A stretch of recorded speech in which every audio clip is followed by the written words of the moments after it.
नमस्कार दोस्तों, स्वागत है आपका अपने चैनल स्टडी अड्डा में। तो दोस्तों, सबसे पहले आप सभी को उत्तराखंड राज्य स्थापना दिवस की बहुत बहुत शुभकामनाएं और आप सभी को हार्दिक बधाइयां भी हैं कि उत्तराखंड स्थापना दिवस के मौके पर मंत्री जी ने पहले ही ये घोषणा कर दी थी कि हम इस समय तक आपकी जो उत्तराखंड में नई प्राथमिक शिक्षक भर्ती है वो आप सभी को दे देंगे। और एक पिछली वीडियो के माध्यम से मैंने आपको सभी को अच्छे से बता भी दिया है कि उत्तराखंड के अंदर 1650 प्लस पदों पर नई प्राथमिक शिक्षक भर्ती जारी हो चुकी है। सिर्फ अभी तक एक रुद्रप्रयाग जिला ऐसा है जिसका विज्ञापन नहीं आया है, वो भी अभी आपको आज या कल में देखने को मिल जाएगा। बाकी इस मौके पर एक नई खबर सभी के सामने मैं यहाँ पर देने वाला हूँ कि देखिए, ये जो उत्तराखंड के अंदर इस समय बम्पर भर्ती निकली है, यहाँ पर आप देख रहे हैं कि उत्तराखंड नई प्राथमिक शिक्षक भर्ती 2025 और यहाँ पर जो पदों की संख्या है वो लगभग 1650 प्लस ही है। और अगर हम यहाँ पर देखेंगे, ये हमारे लिए एक बम्पर भर्ती हो सकती है। यहाँ पर सबसे पहला डाउट यह आ जाता है कि क्या इस बार उत्तराखंड प्राथमिक शिक्षक भर्ती में अन्य राज्य से डीएलएड करने वाले अभ्यर्थियों को मिलेगा मौका।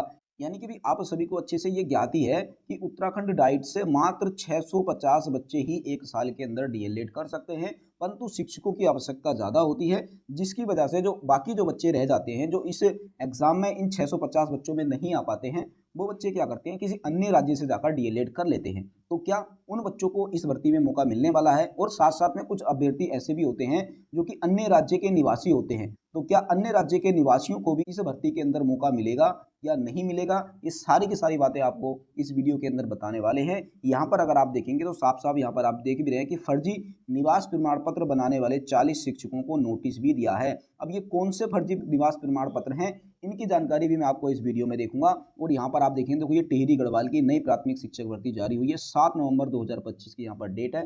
साथ साथ में यहाँ पर आपको एक चीज मैं और बता देता हूँ, ये लिखा है या फिर होगा जेल का प्रावधान, कि भाई कि कुछ ऐसे भी अभ्यर्थी हैं जिन्होंने अन्य राज्य से डीएलएड किया हुआ है, क्या उनके लिए जेल का प्रावधान होगा? तो भाई ये प्रावधान किन लोगों के लिए है, स्पष्ट तौर पे मैं यहाँ पर आपको दिखाने वाला हूँ। क्या उत्तराखंड वाले बच्चे इसमें अच्छे से अप्लाई कर पाएंगे? हरियाणा वाले, दिल्ली वाले, राजस्थान वाले, यूपी वाले और साथ साथ में मध्य प्रदेश वाले, क्या ये सभी बच्चे इसमें अप्लाई कर भी पाएंगे या नहीं होंगे? या फिर जिस तरह से आप ये एक कार्टून टाइप व्यक्ति को यहाँ पर देख सकते हैं कि ये जेल के अंदर खड़ा है, तो क्या डीएलएड वाले अभ्यर्थी भी इस तरह से जेल के अंदर जाएंगे? सारी की सारी बातें आपको इस वीडियो के अंदर बताने वाला हूँ। वीडियो में आगे बढ़ने से पहले अगर आपको वीडियो हमारी अच्छी लगती हो तो वीडियो को लाइक कर देना, अपने दोस्तों को शेयर कर देना। और हाँ, अगर आप उत्तराखंड नई प्राथमिक शिक्षक भर्ती से संबंधित संपूर्ण जानकारी प्राप्त करना चाहते हैं तो आप हमारे यूट्यूब चैनल को सब्सक्राइब भी कर सकते हैं। साथ साथ में आप हमें फेसबुक पर भी फॉलो कर सकते हैं। फेसबुक का जो लिंक है मैंने अपने डिस्क्रिप्शन बॉक्स में दे रखा है, और टेलीग्राम चैनल से भी जुड़ सकते हो, क्योंकि अपने टेलीग्राम चैनल के माध्यम से मैं जितनी भी जानकारी होती है वो सारी की सारी यहाँ पर आपको देता रहता हूँ। साथ साथ में मैं अभी आपको अगली वीडियो में ये भी लेकर आऊँगा कि आपको फॉर्म कैसे भरना है, लिफाफा कैसे भरना है, सारे के सारी चीज़ें मैं आपको अपने इस यूट्यूब चैनल पर देता रहूँगा। तो स्टार्ट कर लेते हैं। तो देखो, ये आपने आज के अखबार में देखा होगा, इसमें साफ साफ लिखा है कि यूपी उत्तराखंड से निवास प्रमाण पत्र बनवाने वाले 40 शिक्षकों को नोटिस, सरकारी नौकरियों में फर्जीवाड़ा कर पद हथियाने वालों पर विभाग की सख्ती, कभी डीएलएड तो कभी नौकरी के लिए बदलते रहे निवास। ये भी ऐसे बहुत सारे अभ्यर्थी हैं जिन्होंने अपना जो निवास प्रमाण पत्र है उसको बदला है, कभी तो डीएलएड के लिए बदला है, कभी नौकरी के लिए बदला है। यानी कि मैं आपको बता देता हूँ, सबसे अगर ये सारी के सारी मैं जानकारी पढ़ूँ ना तो भाई इसमें बहुत ज़्यादा टाइम लग जाएगा। मैं सीधा मूल जो चीज़ है वही यहाँ पर आपको बता देता हूँ। देखो, यहाँ पर लिखा है कि वर्ष 2017 में यूपी सरकार ने शासनादेश जारी किया था। इसमें प्रदेश के डीएलएड प्रशिक्षण के लिए यूपी का स्थायी निवासी होना जरूरी था। यानी कि 2017 के अंदर यूपी सरकार ने एक शासनादेश ये जारी किया था कि अगर आपको यूपी से डीएलएड करना है तो उसके लिए यूपी का स्थायी निवासी होना बहुत जरूरी है। डीएलएड प्रशिक्षण के लिए यूपी के 40 लोगों ने वहाँ के स्थायी निवास के आधार पर प्रशिक्षण तो प्राप्त किया। यानी कि उत्तराखंड के बहुत सारे ऐसे अभ्यर्थी थे जिन्होंने क्या किया, यूपी का स्थायी निवास प्रमाण पत्र बनवा लिया और वहाँ से डीएलएड कर लिया। ठीक है, यानी कि उन्होंने, अब वो क्या होगा भाई, यूपी का स्थायी निवास प्रमाण पत्र बनाया तो वो यूपी के निवासी बन चुके हैं, चाहे वो यूपी का हो या किसी भी राज्य का हो, यूपी का निवास प्रमाण पत्र उसका बन चुका है, तो ऑफिशियल तौर पर वो यूपी का हो चुका है। इसके बाद ये लिखा है कि उन्होंने वहां से प्रशिक्षण ले लिया, वहां नौकरी न मिलने पर उन्होंने उत्तराखंड का रुख किया। बीते वर्ष उत्तराखंड में निकली सहायक अध्यापक भर्ती में उन्होंने उत्तराखंड का स्थायी निवास प्रमाण पत्र बनवाकर उधम सिंह नगर में आवेदन किया। उधम सिंह नगर में ही नहीं, उत्तराखंड के अंदर जो 13 जिले हैं, 13 के 13 जिलों में आवेदन किए। ये तो सिर्फ उधम सिंह नगर का डाटा है, तो ये उधम सिंह नगर का है सिर्फ, पर पूरे उत्तराखंड के जो 13 जिले हैं इन सभी में इन्होंने अप्लाई किया था। हाँ, उत्तराखंड के अंदर जो 40 लोग हैं वो पकड़े गए और उनको नोटिस दे दिया गया है, ये यहाँ पर क्लियर है। तो देखो, इन्होंने यूपी से डीएलएड करने के लिए अपना स्थायी निवास चेंज किया था, फिर उन्होंने क्या किया कि उत्तराखंड के अंदर नौकरी लेनी है तो यहाँ का निवास प्रमाण पत्र बना लिया। जबकि उत्तराखंड के अंदर अगर आपको निवास प्रमाण पत्र बनाना है तो यहाँ पर आपको 15 साल का साक्ष्य देना होता है कि आप यहाँ पर 15 वर्षों से विगत यहाँ के निवासी रहे हों। तब जाकर आपका स्थायी निवास प्रमाण पत्र बनता है, अदरवाइज आपका नहीं बनता है। अगर इस स्थिति में कोई बना भी देता है तो बनाने वाला जो अधिकारी होता है उसके विरुद्ध भी सख्त कार्यवाही होती है।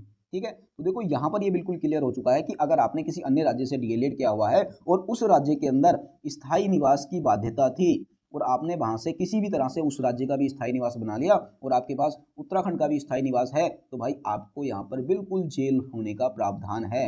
आपको जेल हो सकती है, आपकी जिंदगी भर नौकरी नहीं लगेगी। इसीलिए मैं तो यही कहना चाहूंगा कि जितने भी अभ्यर्थी ऐसे हैं जिन्होंने अन्य राज्यों से डीएलएड किया हुआ है और उस राज्य के अंदर स्थायी निवास की बाध्यता थी, तो आप यहाँ पर अप्लाई मत करना, नहीं तो आपका जो फ्यूचर है भाई साहब वो बर्बाद ही हो जाएगा। भूल जाना आपकी किसी भी राज्य के अंदर नौकरी कर पाएंगे, क्योंकि आपके अंदर ऐसे ऐसे केस चलेंगे कि आप जेल से बाहर ही नहीं निकल पाओगे। अगर निकल भी पाते हो तो आप किसी भी सरकारी नौकरी के अंदर फॉर्म ही अप्लाई नहीं कर पाओगे। इसीलिए भाई साहब कोई भी अप्लाई मत करना जहाँ पर स्थायी निवास की बाध्यता थी और आपने वहाँ से डीएलएड किया हुआ था।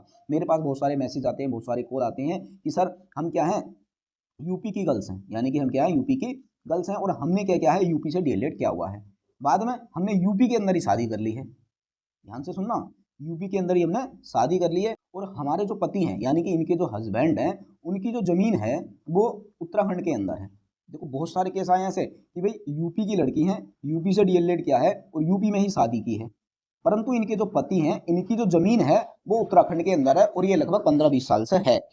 तो इस आधार पर ये कह रहे हैं कि अगर हम उत्तराखंड का स्थायी निवास बनवा लेते हैं तो क्या ये इस भर्ती के अंदर एलिजिबल होंगे या नहीं होंगे। तो मैं बिल्कुल यही कहना चाहूंगा कि ये बिल्कुल इलीगल माने जाएंगे, ये एलिजिबल नहीं होंगे, क्योंकि अगर इनके खिलाफ थोड़ी सी भी जांच हो जाती है तो भाई साहब इनका फ्यूचर बिल्कुल बर्बाद हो सकता है, इनको जेल जाना पड़ेगा। तो कोई भी इतनी चतुर चालाकी मत दिखाना कि आप यूपी की लड़कियां हैं, यूपी से डीएलएड किया है और यूपी में ही आपने शादी की है और फिर आपने और आपके जो पति हैं उनका उत्तराखंड के अंदर कोई जमीन है, क्योंकि बॉर्डर वाले जो एरिया होते हैं उनमें ज़्यादातर यही चलता है कि यूपी के जो लोग होते हैं उनकी जो ज़मीनें होती हैं वो उत्तराखंड के अंदर होती हैं और फिर वो यहाँ का निवास प्रमाण पत्र बनवा लेते हैं। हाँ, अगर आप यूपी उत्तराखंड के अंदर आकर रह रहे हैं तो रहने का तो आपका साक्ष्य हो सकता है, पर जमीन आपके रहने का साक्ष्य नहीं होता है। इस चीज़ का बिल्कुल ध्यान रखना है। आपके भी राशन कार्ड, आधार कार्ड, जो भी सारी चीज़ें हैं वो यहाँ पर हो जाती हैं। और एक चीज़ मैं आपको बता देता हूँ कि अगर आपके खिलाफ कोई आरटीआई भी लगा देता है, यानी कि जितने भी बच्चे यूपी से डीएलएड करेंगे, तो ये बात बिल्कुल कंफर्म है कि इस बार सारे के सारे डीएलएड अभ्यर्थियों का कहना है कि हम जितने भी यूपी से डीएलएड वाले अभ्यर्थी हैं उनके खिलाफ इस तरह की आरटीआई लगाएंगे कि उनका जो आधार है वो कब कब अपडेट हुआ है और क्या क्या अपडेट हुआ है। तो भाई आधार अपडेट को लेकर साफ साफ पता चल जाएगा कि आपने कब अपडेट किया है और उसमें क्या अपडेट किया है। तो सिंपल सी बात है, जब जैसे ही ये पता चल जाएगा कि आधार में आपने एड्रेस अपडेट किया है, अपना पता अपडेट किया है, अपना नाम अपडेट किया है, तो ये सारी की सारी जानकारी आरटीआई के माध्यम से मिल जाएगी और ये जानकारी मिलते ही उनके खिलाफ केस दर्ज हो जाएगा। इसीलिए मैं यही कहूँगा कि भाई उनका भविष्य बर्बाद ना हो। और मैं एक राय भी देना चाहूँगा कि भाई अभी कुछ ही अभ्यर्थियों के दिमाग में ये है कि आधार कार्ड की अपडेट करने पे जानकारी को लेकर आरटीआई लगा सकते हैं, बिल्कुल लगा सकते हैं। तो आप जितने भी डीएलएड वाले बच्चे देखते हैं जिन्होंने यूपी से डीएलएड किया हुआ है, आप उनके आधार अपडेट को लेकर आरटीआई लगा दीजिए और जैसे ही आप आरटीआई लगाएंगे तो आपको पता चल जाएगा कि इन्होंने आधार कार्ड में क्या क्या अपडेट किया हुआ है। आप लगा देंगे, आपको ये सारी की सारी जानकारी मिल जाएगी और फिर उन्होंने अगर अपने पते में, एड्रेस में अपडेट किया होगा तो सीधा आपको पता चल जाएगा कि इन्होंने फर्जीवाड़ा किया है और सीधा सा उनके खिलाफ कार्यवाही हो जाएगी। इसलिए मेरा यही कहना है कि ऐसा काम ना करें। तो देखो अभी ये तो सिर्फ यही एक अखबार की नोटिस है, बाकी मैं और भी दिखाता हूँ। बाकी अंत में मैं आपको ऑफिशियल लेटर भी दिखा दूंगा। ये देखो अगर आप यहाँ से देखते हैं तो यहाँ पर भी साफ साफ लिखा है कि 2 राज्यों में स्थायी निवास प्रमाण पत्र मामले की जांच के दिए आदेश। ये पुरानी न्यूज है, ये आज की नहीं है। तो यहाँ पर भी जिन लोगों ने 2 राज्यों में स्थायी निवास प्रमाण पत्र बनवा लिया था उनकी जांच के आदेश दे दिए गए थे। ठीक हो गया। साथ साथ में दूसरी और जानकारी में दिखा देता हूँ आपको। यहाँ भी देखो, यहाँ भी साफ साफ लिखा है कि शिक्षक भर्ती में चयनित 70 से अधिक महिला अभ्यर्थियों का चयन होगा रद्द। अब इनका रद्द क्यों होगा, देखो यहाँ पर लिखा है ये शिक्षक हो सकते हैं बर्खास्त। शिक्षक भर्ती में कुछ ऐसे अभ्यर्थी भी शामिल हैं जिनमें अन्य राज्यों से डीएलएड के लिए स्थायी निवास की बाध्यता के बावजूद डीएलएड करने के बाद उत्तराखंड में नियुक्ति पा ली है, जबकि नियुक्ति के लिए उत्तराखंड का स्थायी या मूल निवासी होना बहुत जरूरी है। तो भाई साहब ये बिल्कुल बाहर जाने वाले हैं। यही नहीं है, बहुत सारी न्यूज़ है यहाँ पर मैं आपको दिखा देता हूँ। देखो ये हिंदुस्तान की न्यूज़ है, यहाँ पर लिखा था कि उत्तराखंड में दूसरे राज्य वाले को आरक्षण नहीं है। तो आरक्षण तो है ही नहीं, जब अप्लाई नहीं कर पाएंगे तो आरक्षण कहाँ से आ जाएगा। दूसरा ये देखो, यहाँ पर आप देखेंगे लिखा है कि दूसरे राज्य के अभ्यर्थियों की होगी जाँच, कि जिनकी जाँच भी होनी है, तो इस चीज़ का बिल्कुल ध्यान रखना है। आगे और दिखा देता हूँ। अब मैं आपको दिखाता हूँ ऑफिशियल लेटर। तो ये देखो, ये वो ऑफिशियल लेटर है जो 16 जनवरी 2025 को जारी हुआ था। प्रेषक निदेशक ने भेजा है किसको, सेवा में जिला शिक्षा अधिकारी प्रारंभिक शिक्षा उधम सिंह नगर। और उधम सिंह नगर कोई नहीं, उत्तराखंड के जो 13 जिले हैं इन सभी जिलों में ये भेजा गया है। इसमें यह कहा गया है कि जनपद स्तर पर गतिमान भर्ती प्रक्रिया के सापेक्ष नवनियुक्त शिक्षकों के अभिलेखों की जांच के संबंध में। अगर आप यहाँ पर देखो सारा लेटर पढ़ना चाहेंगे तो पढ़ सकते हैं, पर यहाँ से जो मेन पॉइंट है वो मैं आपको दिखा देता हूँ। पॉइंट नंबर 2 है कि उपरोक्त के संबंध में अवगत कराना है कि उत्तर प्रदेश राज्य से द्विवर्षीय डीएलएड प्रशिक्षित अभ्यर्थियों के संबंध में विभिन्न माध्यमों से शिकायतें प्राप्त हो रही हैं। इस संबंध में निदेशालय के पत्र संख्या ये 11 नवंबर 2024 द्वारा उत्तर प्रदेश राज्य द्वारा डीएलएड प्रशिक्षण कराए जाने से संबंधित शासनादेशों एवं डीएलएड प्रशिक्षित अभ्यर्थियों द्वारा डीएलएड प्रशिक्षण में प्रवेश लेने से संबंधित दस्तावेजों की जांच कराए जाने के निर्देश दिए गए हैं। यानी कि जब आपने वहां पर डीएलएड लिया था उस समय कौन कौन से डॉक्यूमेंट्स लगाए थे, उन डॉक्यूमेंट्स की जांच के आदेश दिए गए हैं। और आपने वहां पर डीएलएड किया है, स्थायी निवास की बाध्यता थी, तो इसका मतलब आपने वहां का स्थायी निवास प्रमाण पत्र बनवाया होगा। तो आपने वहां का स्थायी निवास प्रमाण पत्र तो बनवाया ही है, फिर उत्तराखंड के अंदर आपने भर्ती के लिए फिर नया स्थायी निवास प्रमाण पत्र बनवा लिया, जिसकी वजह से आप फर्जी हो जाओगे, आपको जेल हो जाएगी। यहाँ लिखा है कि उत्तर प्रदेश राज्य में डीएलएड प्रशिक्षण आयोजित कराए जाने से संबंधित शासनादेशों में बाध्यता है कि ऐसे अभ्यर्थी आवेदन हेतु पात्र होंगे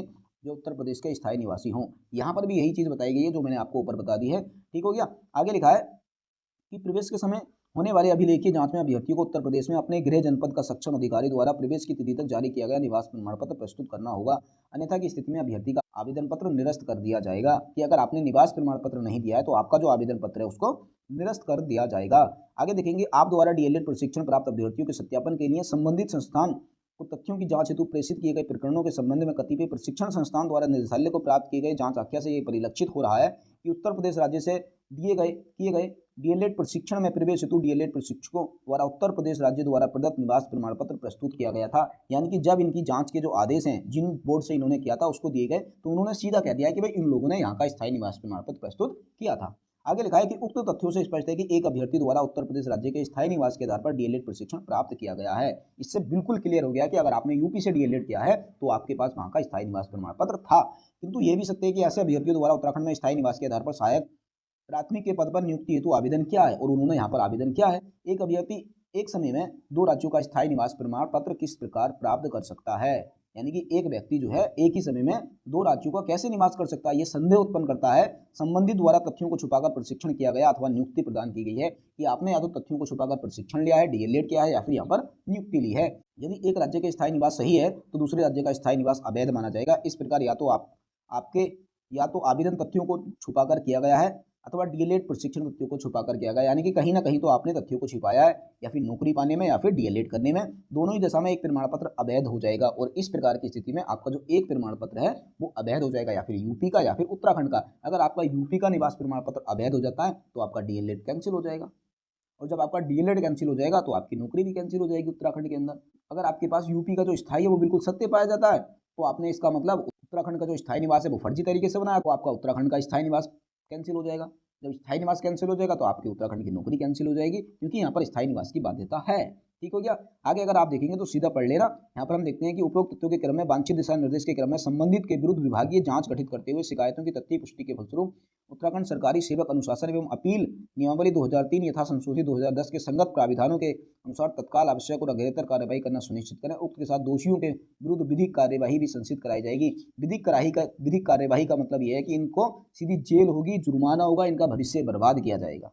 तो इसीलिए भाई ऑफिशियल लेटर है ये, कोई इसको हल्के में मत लेना। तो जितने भी अभ्यर्थी ऐसे हैं जिन्होंने अन्य राज्यों से डीएलएड किया हुआ है और वहां पर स्थायी निवास की बाध्यता है, तो कृपया करके वह आवेदन ना करें, नहीं तो उससे उनका फ्यूचर ही बर्बाद होगा और कुछ नहीं होगा। आरटीआई लगाने के लिए सारे के सारे बच्चे रेडी है कि जिन बच्चों ने भी अगर यूपी से डीएलएड किया होगा और तृतीय आवेदन लिस्ट के अंदर उनका साफ साफ दिख जाता है कि किस बच्चे ने कहाँ से डीएलएड किया है, तो जितने भी यूपी से डीएलएड वाले होंगे, जितने भी डीएलएड वाले अभ्यर्थी हैं वो क्या करेंगे, इनके आधार कार्ड को लेकर आरटीआई लगाएंगे।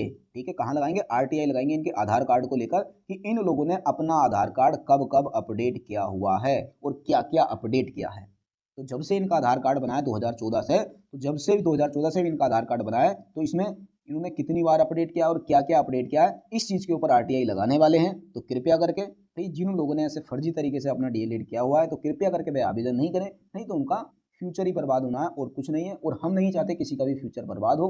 बाकी उत्तराखंड प्राथमिक शिक्षक भर्ती में जितने बच्चे योग्य हैं, एलिजिबल हैं, उन्होंने बिना किसी तथ्यों को छिपाकर डीएलएड किया हुआ है, अच्छे तरीके से डीएलएड किया है, वे अभ्यर्थी आवेदन कर सकते हैं। जो ये योग्य हैं, कुछ नियम कंडीशन होती हैं कि आप यूपी से कर सकते हैं, कि आपके जो पिता है कोई सेंट्रल गवर्नमेंट की जॉब में या ऐसी जॉब में जिनका यूपी से उत्तराखंड ट्रांसफर नहीं हो सकता और वो यूपी के ही निवासी है, तो वहाँ से वो बच्चे कर सकते थे। यानी कि कुछ कंडीशन को छोड़ते हुए जितने भी ऐसे बच्चे हैं जो इन्होंने फर्जी तरीके से डीएलएड किया हुआ है, तथ्यों को छिपा कर किया हुआ है, तो कृपया करके वह फॉर्म ना भरें, इनको उनका भविष्य ही बर्बाद होगा। और जिन्होंने तथ्यों को छिपाकर नहीं किया, बिल्कुल लीगल तरीके से किया है, उनका स्वागत है, वो यहाँ पर आवेदन कर सकते हैं और अपनी सेवाएँ यहाँ पर दे सकते हैं। बाकी ये वीडियो मेरी आपको कैसी लगी? वीडियो अच्छी लगी हो तो वीडियो को लाइक करना। अगर आपकी कोई राय है तो आप कमेंट बॉक्स में हमें बता सकते हैं, आपकी राय पे अमल किया जाएगा। और अगर आपको वीडियो हमारी अच्छी लगी हो तो वीडियो को लाइक कर देना, अपने दोस्तों को शेयर कर देना। और हाँ, अगर आप उत्तराखंड प्राथमिक शिक्षा भर्ती से संबंधित जितनी भी जानकारियाँ हैं वो पाना चाहते हैं तो आप हमारे चैनल को सब्सक्राइब कर सकते हैं। बाकी मिलेंगे हम बहुत ही जल्द आपको अगली वीडियो में, तब तक के लिए बेस्ट ऑफ लक।